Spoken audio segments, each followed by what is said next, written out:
Let it snow, let it snow. Hello, season's greetings and thanks for stopping by. Right, first of all, let's get a bit more comfortable. That's better. So, in today's video, what I'm going to be doing is letting you guys into my classroom and giving you some tips on storytelling.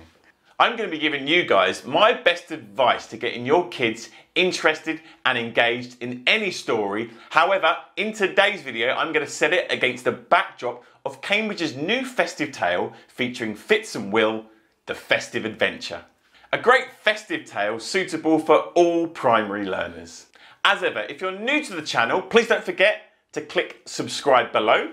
But anyway, let's get on with the video and come with me to my classroom. So when using stories in class, you have to deal with non-native students differently to native students. For example, you couldn't simply read the story or expect them to read it. What will happen is that their language level will actually impede their understanding and their ability to interact with the story. Ultimately, they won't be able to engage with the story and get the language content that you want them to get. You need to scaffold their learning. So what that means is you need to be able to provide activities that bridge the gap between their language ability and the language in the story. And what that will do, that will allow them to cognitively access the story, interact with it more, and ultimately take more from it. And of course, enjoy it and tell their parents all about it when they get home. Before the task, engage them by getting them to think about the topic. In Fitz and Will, we see the main characters taking their friend Leo on a tour of Cambridge during the festive season. So why not get students in a circle throwing the ball to each other? Every time they throw the ball, they can say something they might typically see at a certain time of year, or things they can typically see in their own city. Then show the storyboard of the particular story, in this case Fitz and Will, and ask the pupils what they can see. Then get them thinking about a general overview of your particular story. Give them the name of the main characters, in this case Fitz, Will and Leo, and ask them leading questions such as, where are they? Are they happy? Are Fitz, Will and Leo friends? What animals are they?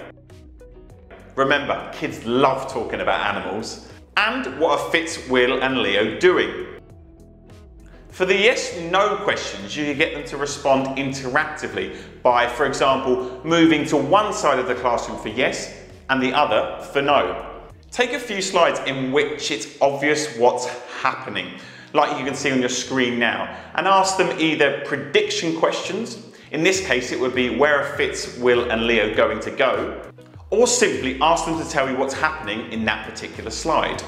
Especially highlight the funny, humorous and adventure parts of a story, something you'll find plenty of in Fitz and Will.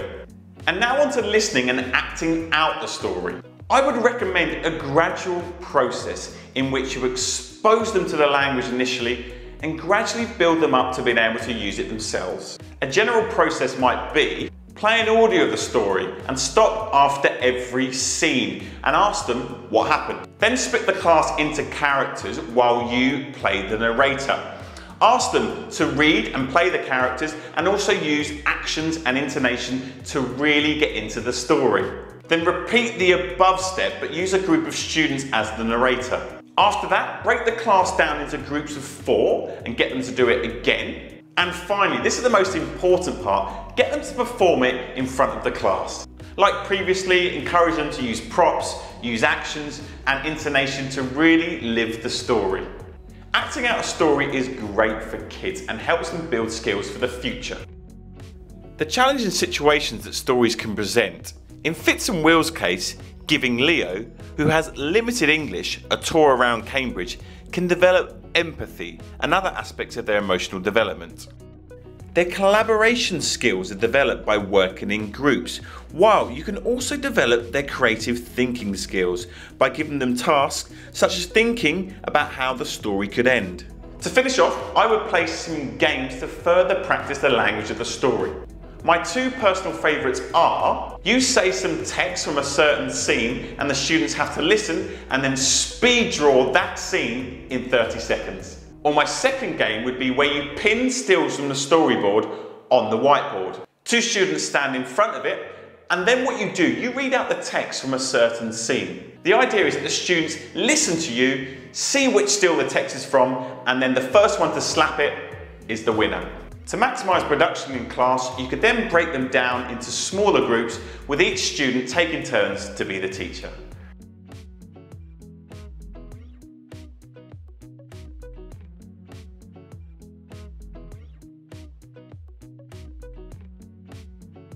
So that's a wrap. I really hope these techniques help you, and more specifically your students, get the most out of a story. As I said at the beginning of the video, if you're new to this channel, don't forget to subscribe, and please like and share this video everywhere you can. And if you guys want to see the complete Fitz and Will story, there's a link below in the description for you to click on. And finally, I just want to wish you guys a happy festive season. Thanks for all your support this year, and I'll see you guys in the new year.